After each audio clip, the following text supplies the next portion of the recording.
Good evening po. Kamusta na po kayo? Pag-usapan natin ngayon ito pong good news na sinabi ng ating Pangulong Marcos na tiyakin niya na magkaroon ng sapat ng stocks or supply ng rice sa ating bansa. Yan po yung ating isa sa pag-usapan ngayon, mga kababayan. Pero bago po tayo magpatuloy, ay hilingin ko po kayo na mag-subscribe sa ating pong YouTube channel at paki-like and share lang po sa inyong mga kaibigan. At click po ninyo ang notification bell para tuloy-tuloy po kayo updated sa ating mga bagong video. At tulad nga po ng ating pag-aralan ngayon, ito pong sinabi ng ating Pangulo na tiniyak niya na magkaroon tayo ng sapat na stock sa ating rice sa ating bansa. Yan po. Dito po sa lathala ng Manila Times, mga kababayan, ganito po yung sinasabi. President Ferdinand Bongbong Marcos Jr. assured the public for his administration will ensure adequate rice supply in the country.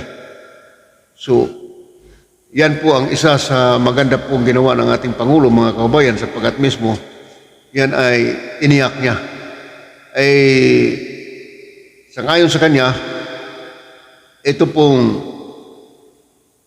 kalagayan sa ating bansa ngayon na kung saan ay pinagliligaw tayo sa mga masamang elemento. Mga kababayan, ito pong tinatawag na mga smugglers at mga hoarders, sindikato o itong mga negosyante ng mga hoarders, mga kababayan, ay tila inililigaw tayo sapagkat ito pong supply ng rice sa ating bansa, mga kababayan, ay sapat. Ang Pangulo ay hindi po naniniwala talaga na nagkaroon tayo ng shortage sa rice o kahit sa asukal man. Pero dahil dito, mga kababayan, tiniyak ng Pangulo na magkaroon ng sapat na supply tayo ng rice. No? Marcos made a statement after he met on Tuesday with his economic team and officials of the National Food Authority, NFA, to plan the administration steps on maintaining sufficient rice buffer stock in the country, according to Malacanang.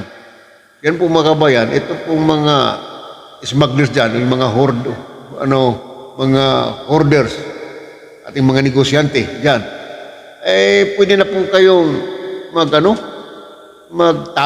Tago na ninyo lahat ng natago ninyo. Kasi ito po, ang gobyerno na rin mismo ang mag-iimbak ng sapat na supply ng rice, mga kababayan. Kung ganitong gagawin ng gobyerno, kahit na itatago ng mga negosyante yung mga supply dyan, wala na pong silbi yan. Kasi ang gobyerno na nga mismo ang mag-i-stock ng rice natin o agricultural product na pinag-iinita ng mga negosyante na smugglers dyan o hoarders na itago ito sa kailang mga bodega. Nakita nyo naman, yung mga raid na ginagawa ng ating gobyerno, nasumpungan ngayon kahit sa container, punong-puno ng mga asukal at rice saan sa mga bodega ay nilalagay. Huling-huli po sila, mga kababayan. Kaya po, itong pong mga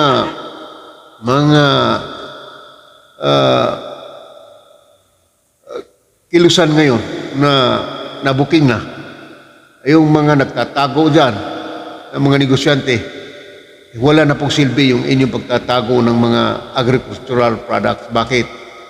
Yung gobyerno na mismo mag-i-stock ng pagkain para po sa ating bansa. Ayan po, mga kababayan. Dito, sabi dito, pinulong ng ating Pangulo, ito pong National Food Authority, ang DA at kasama po yung kanyang mga economic teams, mga kababayan. So, ibig sabihin na kinausap sila ng Pangulo na kinakailangan magkaroon tayo ng sarili mismong stocks. Ang gobyerno na rin mismo ang mag-stocks ng rice o agricultural products man sa ating bansa. Ito po, sinasabi.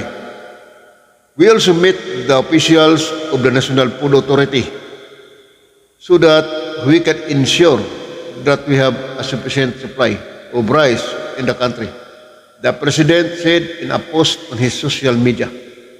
So malinaw mga kababayan, na sinasabi ng Pangulo yan, sapagkat ang Pangulo po ay hindi na nga po naniniwala po sa mga sabi-sabi ng ilang mga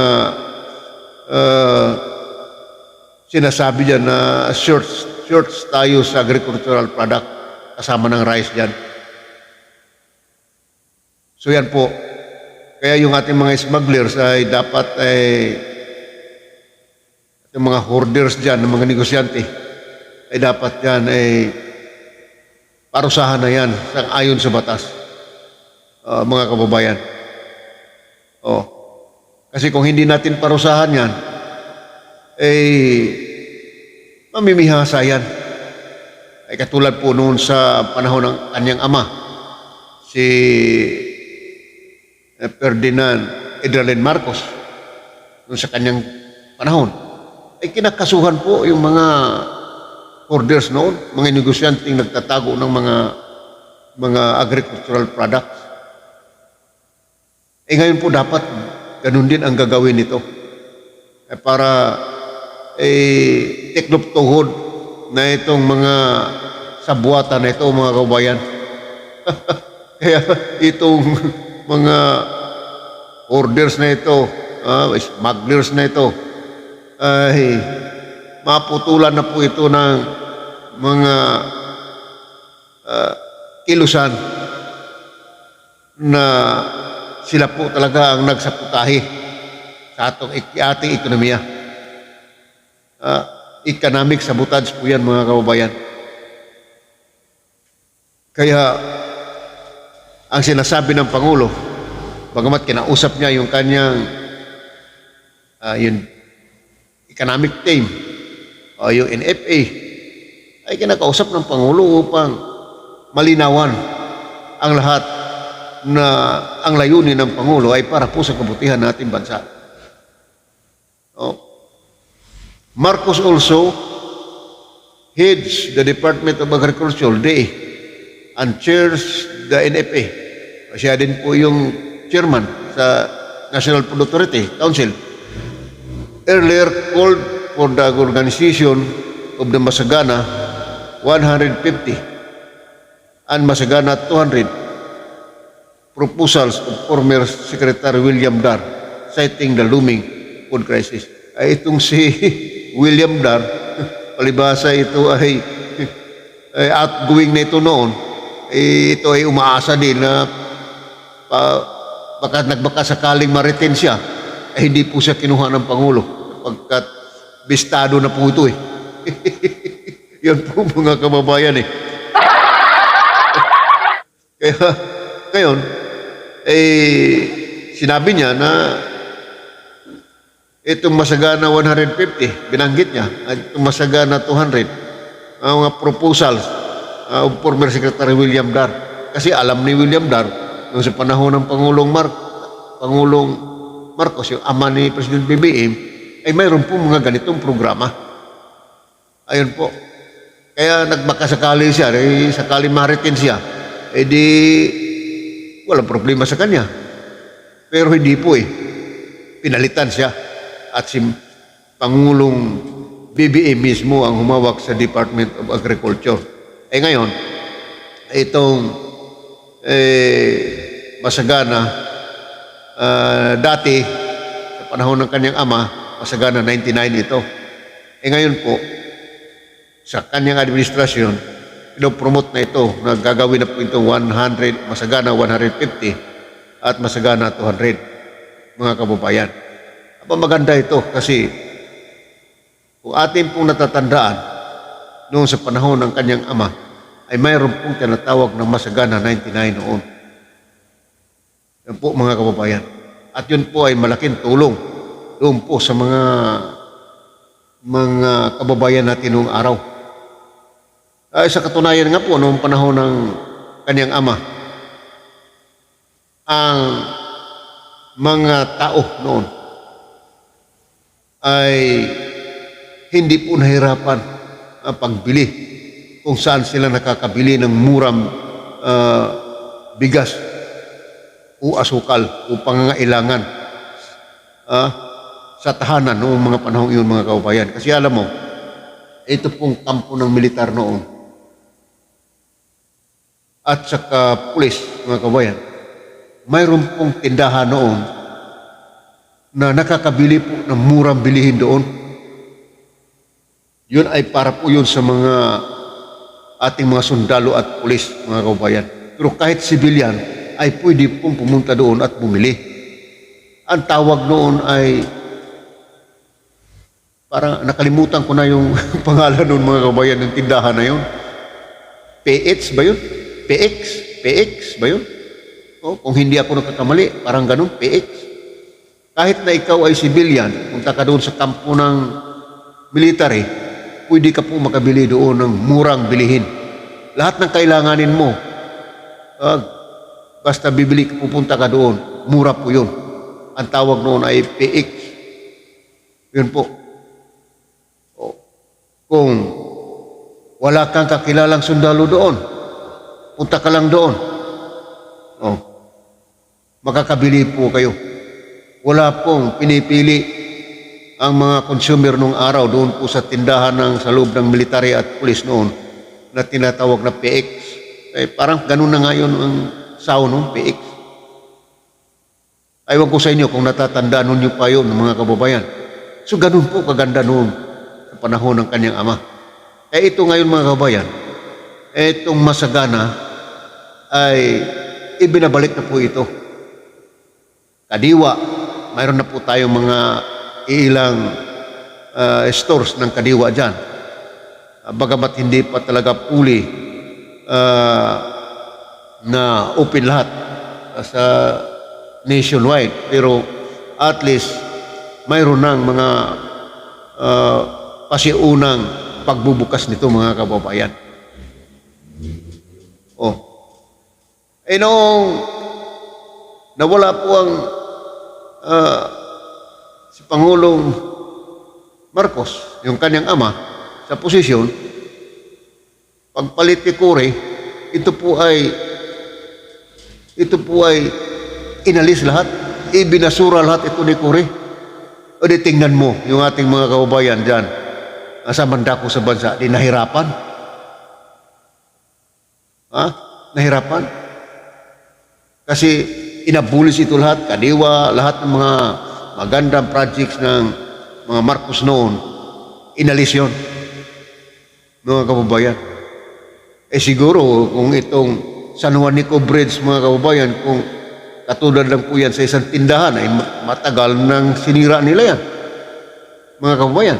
Kaso, konkreto tulay yun Pagka giniba mo yan, di siyempre, mga kababayan, pagreklamo yung mga taong bayan. Pero hindi yun ang ating punto mga kabayan. Isa lamang yun sa ehemplo natin na kung ang San Juanico Bridge katulad lang po yan sa isang kadiwa ay baka inabulis na rin po yan, inalis na rin po yan. Kaso nga konkreto at bakal ang materialis niyan kaya hindi po masira ng mga akino. Ha? Yan po yun.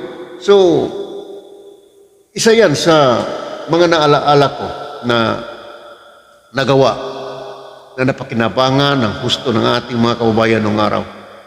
Oh. Itong rolling store, mayroon po noon yan. Ha? Kaya hindi mahirapan ang taong bayan noon. Ha? Kung ikaw mahina ang budget mo noon, punta ka lang sa kampo ng militar, doon ka bumili ng bigas.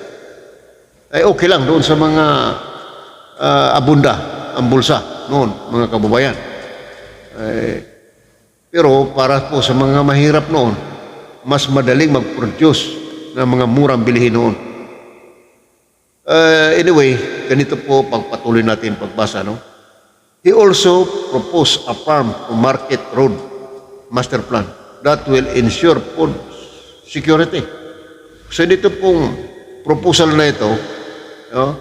Propose a farm to market road master plan. Napakaganda po nito. That will ensure food security. Yan po, no? The President said his administration has increased the provision for buffer stock capacity from 9 days to 15 days under the proposed 5.268 trillion pesos national budget for 2023. So dito mga kabayan ay isama na dito itong budget na ito, sa budget na ito, itong propose na ito na tinatawag na stock capacity from 9 days to 15 days under the proposed 5.268 trillion national budget by 2023. Yan po mga kabayan. No? The government has allocated 12 billion pesos for the National Food Authority's buffer stocking program to buy 631.579 million metric tons of palay from local farmers. Ayun po mga kabayan, napakaganda po nito. Ayaw ni Pangulong Marcos na mag-import tayo ng rice doon po sa ibang bansa. Sapagkat alam ng Pangulo na lumalabas na ito pong ibang bansa ay mas natutulungan natin kaysa sarili po nating bansa, mga kabayan. Kaya ayaw ng Pangulo yan. Ang gusto ng Pangulo ay magsarili tayo. Mag-produce tayo ng sariling production ng agricultural products, mga kababayan. Yan po yung gusto ng Pangulo. Napakaganda po nito mga kababayan eh. The government has allocated 12 billion pesos for the NFA's buffer stocking program to buy 631.579 million metric tons of palay from local farmers. Hindi yung ang farmers ng Vietnam, Thailand, ay saan-saang bansa pa ang ating tutulungan. Hindi kung tayo aangkat doon. Ngayon, ang makinabang yan, hindi yung farmers ng Thailand, Vietnam, o saan man galing na bansa ito in order. Kung samantalang, kung ang ating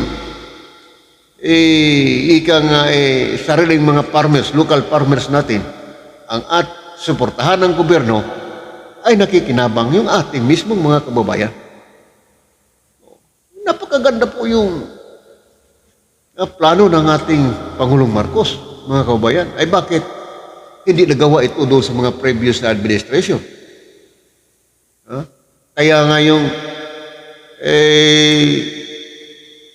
ating mga smugglers dyan sa DA, mga kababayan, ay hindi pa naman yan appointed ni Pangulong Marcos yan, Bongbong Marcos. Sa mga previous administration pa yan, nasanay po sila ng angkat o import ng rice at asukal. Kaya sanay din sila kumita, mga kababayan, ng hukos-pukos dyan. Di ba? Kung ganyan man lang sana ginawa ng mga previous na administration, ng farmers natin, suportahan, hindi sana nagkaroon ng murmuring ang ating mga farmers pagkatapos ng administrasyon ng mga nakaraan. At mamakdo lagi yung ating mga local farmers dahil po wala pong suporta. Hindi po nakinabang yung ating mga farmers mismo sa ating bansa dahil ang gobyerno ay umaangkat ng mga agricultural products doon sa iba't ibang bansa. Ay ito nga pong smuggling eh. Yung kamakailan lang, yung white onions, smuggling. Kahit onions galing sa China, ay pinapalusot pa. Pagka yan ay nakapasok dito sa ating bansa mga kabayan, yung ating mga local producers ng onions o anumang agricultural product ay malaking epekto po yan doon po sa ating mga local farmers. Yan po yun eh. Etong plano ngayon ng ating Pangulong Marcos, napakaganda po ito.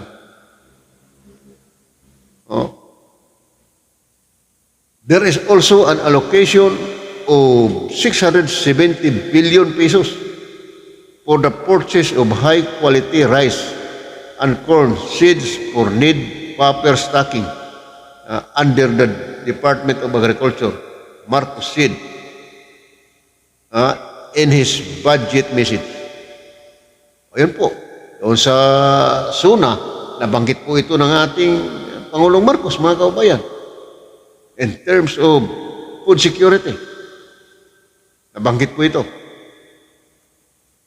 Kaya napakaganda po mga kaubayan, yung panukala, sinasabi ng ating Pangulo. No? This will ensure enough supply of seeds to be used during calamities and emergencies that in turn affect rice and corn productions, he added.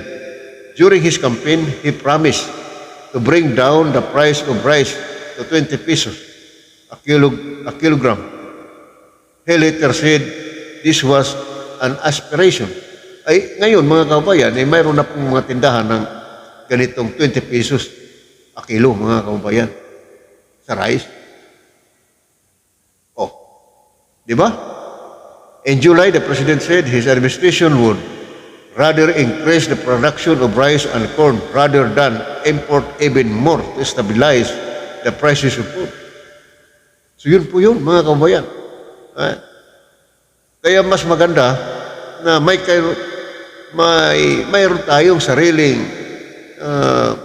production of rice kaysa aasa tayo ng pag-angkat doon sa ibang bansa. Importation has been used as a price stabilization measure. I don't think that is the primary reason for the importation that will do now, Marcos said. Kaya mga kabayan, yung importation, ay wala pong ibang makinabang dyan. Yung mga taga-ibang bansa, kasamang galing yung binili nating angkat, kung sakasakali, has been used as a price stabilization measure. I don't think that is the primary reason for the importation. So ayaw ng Pangulo na angkat ng angkat tayo mga kababayan. So nakita ninyo? Okay, nagkaintindihan tayo doon mga kababayan. Ang susunod nating pag-usapan ngayon, ito pong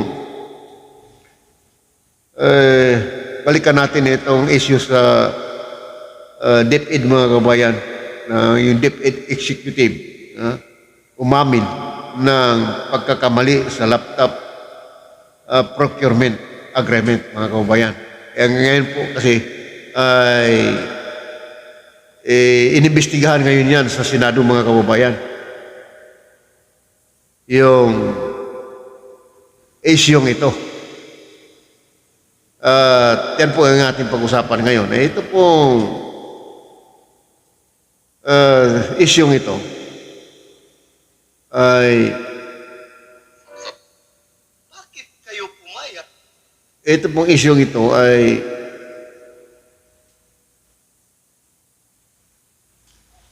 nakarang linggo pa ito. Talagang mainit na pinag-uusapan ito. Pero sa ngayon kasi ay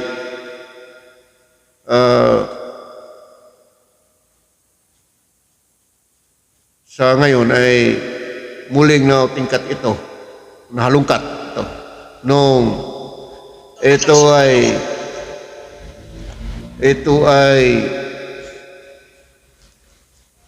inimbestigahan sa Senado. At hinahanap ko lang mga kabayan, sandali lamang. Yung yung content nito. Hinahanap ko lang. Kasi mas maigi yung susundan natin yung sinasabi ng reports, mga kabayan. Dahil ito pong report nito ay talagang hindi po biro-biro. Itong pong executive nito ng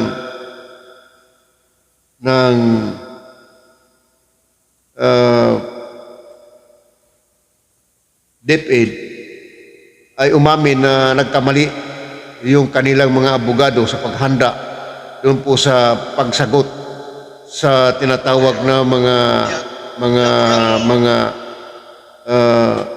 legalidad doon po sa tinatawag na pagbili ng laptop. Mantakin mo pati itong FDA ay nakasama doon po sa isyo.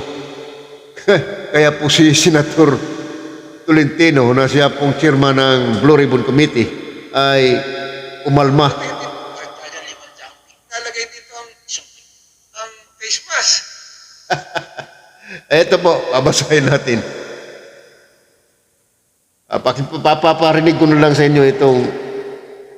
So, laptop po yung pinapakita ko lang po ito para ipakita sa inyo na parang mawalang galang na po, ayokong bagitin to, parang hindi na pag-aralan ng abogado. Kasi kung maayos-ayos na abogado, tatanungin niya, bakit kasama itong FDA law sa pagbili ng laptop? I will therefore agree with you, Your Honor, that this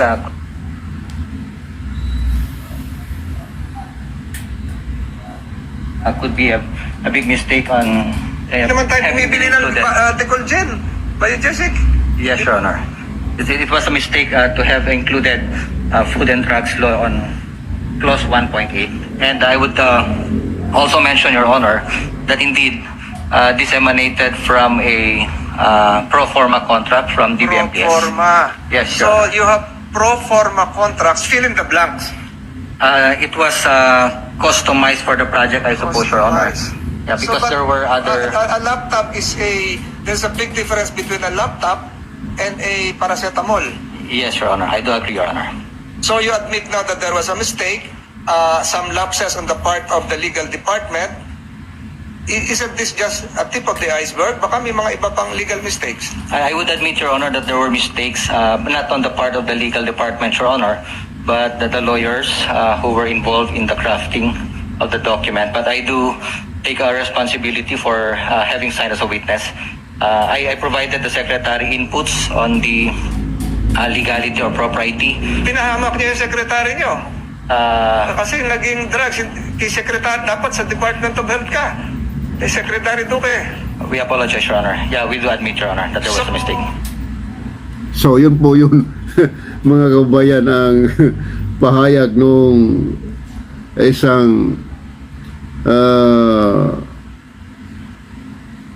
secretary, isang DepEd secretary, DepEd official, mga kababayan, doon po sa investigasyon sa Senado. Kaya pati po yung FDA, laptop po yung issue, pati FDA, at ibang mga items, mga kabayan, ay naisama doon.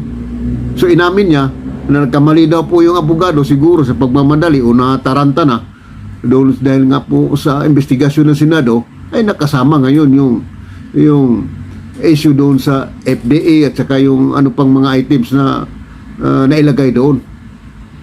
Kaya po nagsasalita kayo na si Blue Ribbon Chairman Senator Tolentino. Kaya mga kababayan, kaya nakakatawa. Kaya imbis na laptop ang pinag-usapan, napunta sa FDA. Yan po mga kababayan. grabe ito nangyari. Ito po, babasahin natin itong news. A high-ranking official of the Department of Education on Thursday admitted, kanina po ito, there were errors in the agency's agreement with the procurement service of the Department of Budget and Management in the controversial purchase of allegedly outdated and pricey laptops. Ayan po, mga kabayan. Ayun po sa issue na ito ng laptops nga, maliban na sobrang mahal ang presyo o overpriced, yan po yung issue ngayon na inibestigan sa Senado. Yan po. The high-ranking official of the Department of Education, DepEd, on Thursday admitted the agreement with the procurement service of the Department of Budget and Management, PSDB, and the controversial purchase of allegedly outdated and pricey laptops contain errors. Yan po, nagkamali daw po yung mga abogado ng CHED pagsagot doon po sa issue ng laptop. Kaya siguro, nataranta na siguro mga kababayan. Matindi ito mga kababayan. Ano? Sa sobrang pagmamadali. During the Senate Blue Ribbon Committee hearing, Chairman Francis Tolentino exposed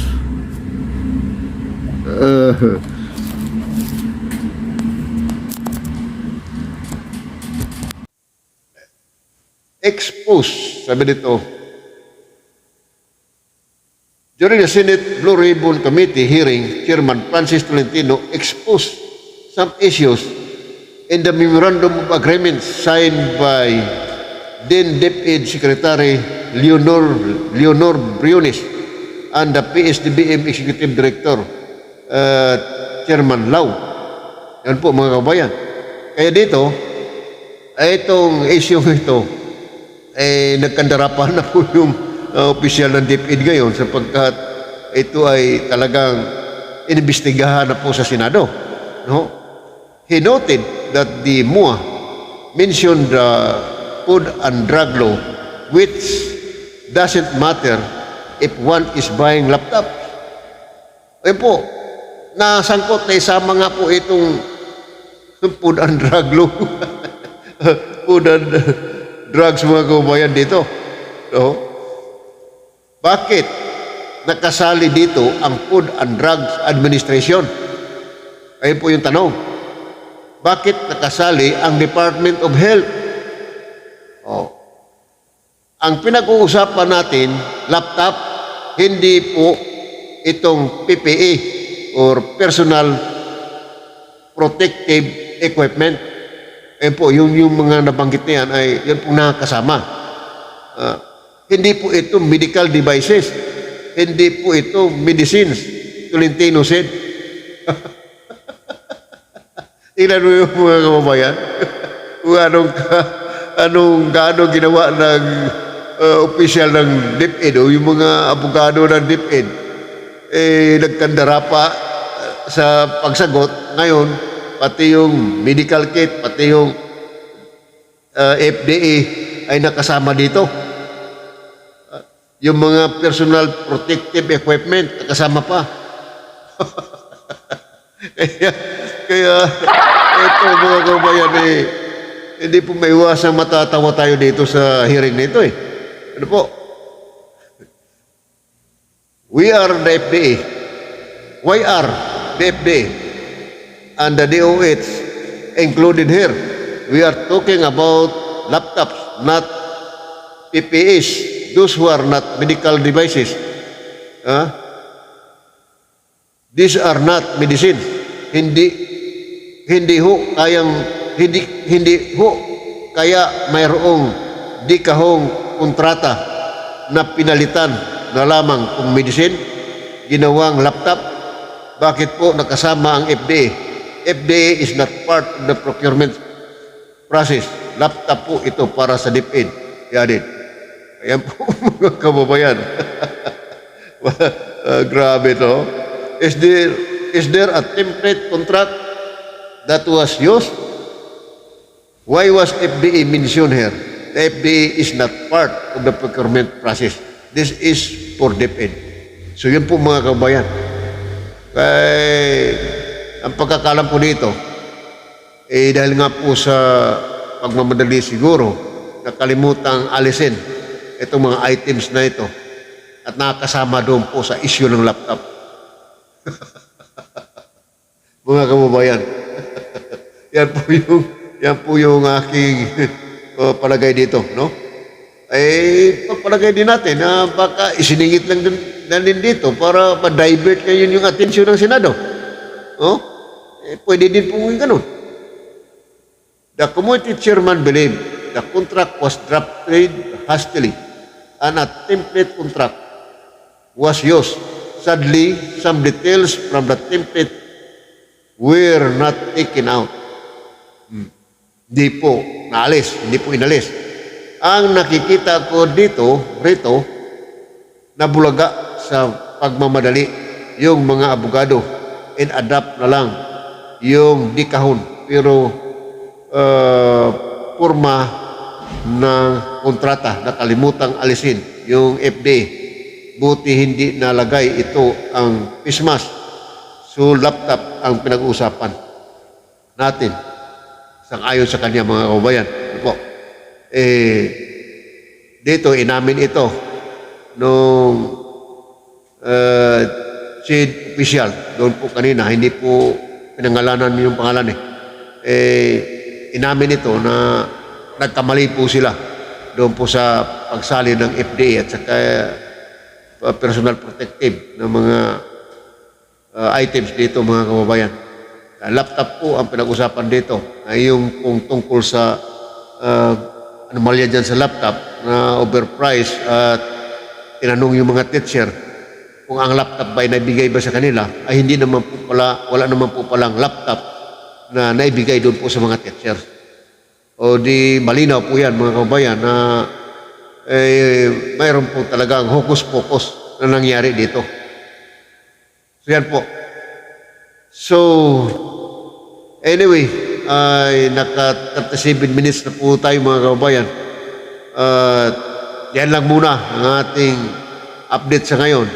At muli po tayo makita-kita hanggang sa sunod po nating video. At huwag mo kalimutan, i-like at subscribe po yung ating channel. At ihatid ko po sa inyo yung mga sariwang balita at mga informative na balita para po sa inyo, para mapag-usapan po natin ano pong gustong sabihin ng ating pinag-uusapan, lalo na pagdating sa kasalukuyang mga isyu sa ating bayan. Marami pong salamat. God bless us all.